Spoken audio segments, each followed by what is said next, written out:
नंदन one में एक नन्ही चिड़िया रहती थी जिसके दो मुंह थे। दो मुंह होने के कारण वो चिड़िया दूसरी पक्षियों से बिल्कुल विचित्र दिखती थी। वो चिड़िया एक बरगद के पेड़ पर घोंसला बनाकर रहती थी।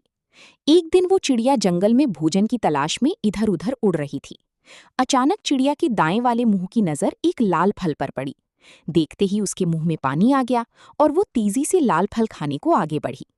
अब चिड़िया का दायां मुंह बड़ी स्वाद से वो फल खा रहा था।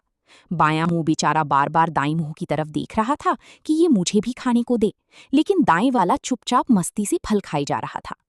अब बाईं मुंह ने दाएं वाले से प्रार्थना की कि थोड़ा सा फल खाने को मुझे भी दे दो।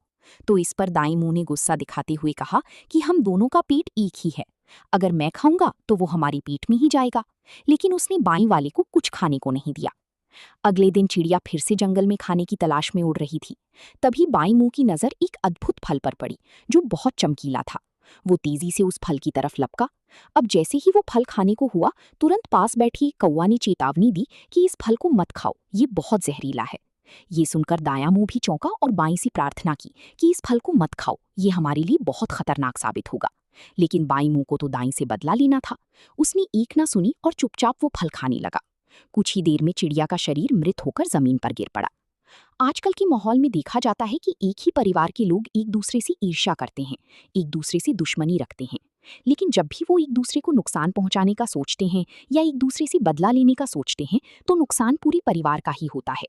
इसलिए एक दूसरे से मिलजुल कर रहें, क्योंकि अगर परिवार का एक भी सदस्य गलत काम करे तो नुकसान पूरी परिवार का होता है।